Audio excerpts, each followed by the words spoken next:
కోట్లు మాఫీ చేస్తామన్నారు. తర్వాత 31,000 అన్నారు.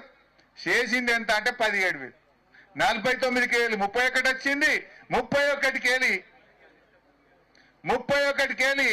17,000 కోట్లకు వచ్చింది.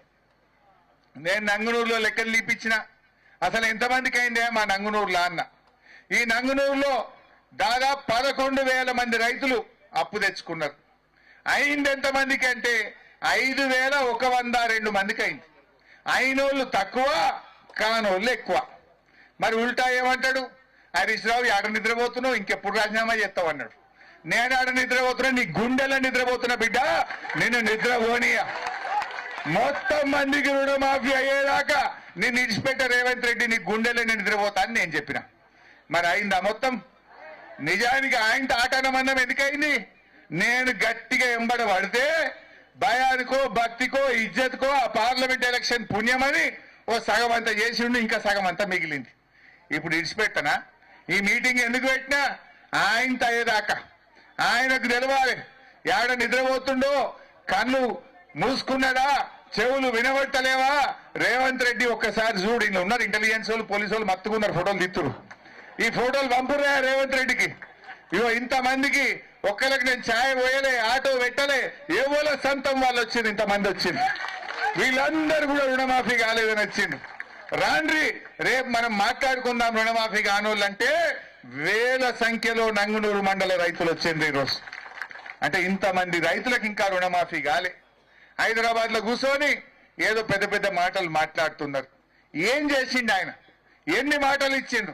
రైతు బంధు ఎగబెట్టే, రైతు భరోసా రాకపోయే, తులం బంగారం రాకపోయే, అవ్వాతాతలకు 4,000 పింఛన్ రాకపోయే, అక్క చెల్లెలకు మహాలక్ష్మి 2,500 రాకపోయే, ఉద్యోగస్తులకు డిఏ ఇయ్యకపోయే, పిఆర్సి ముచ్చట్నే లేదా?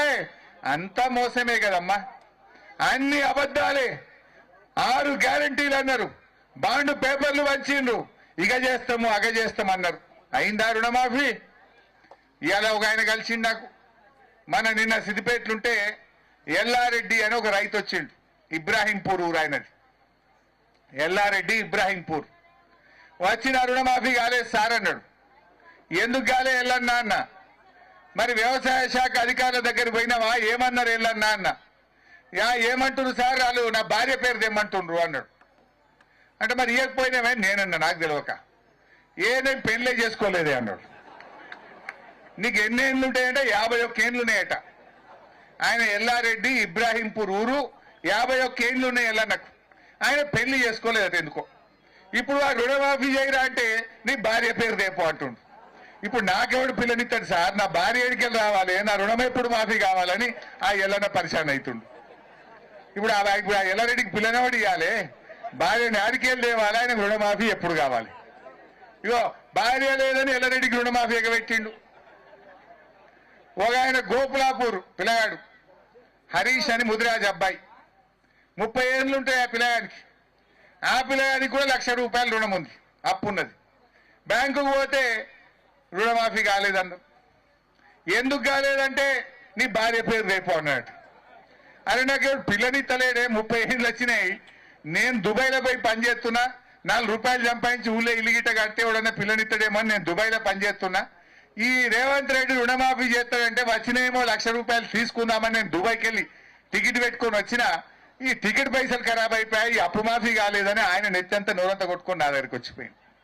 చాట్లపల్లి హరీష్ ఆయన పేరు. పాపం ఆయనకు దుబాయ్కి వెళ్ళి వచ్చినట్టుగా రుణమాఫీ అయింది, పడ్డేమో బ్యాంకులో తీసుకుపోదామని ఆయన వచ్చిందట.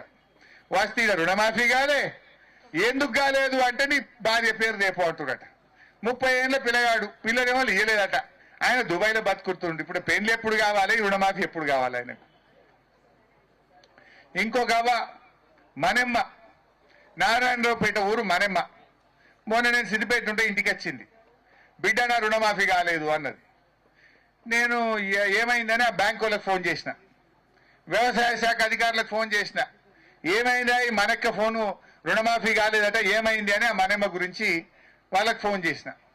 ఫోన్ చేస్తే వాళ్ళు ఏమంటారు, సార్ వాళ్ళ భర్త ఆధార్ కార్డు తెమ్మంటే తెత్తలేదు అన్నారు. నేను మనెమ్మని అడిగిన, ఏమాయమ్మ ఆధార్ కార్డు అట తీసుకుపోయినావు అని నేనన్నా. అంటే ఆ మనక్కేమన్నది, సార్ నా మొగుడు 2010లో చచ్చిపోయిండు, ఈ ఆధార్ కార్డు 2011లో పుట్టింది, నేనేడికెళ్ళి తెత్తు అంటుంది.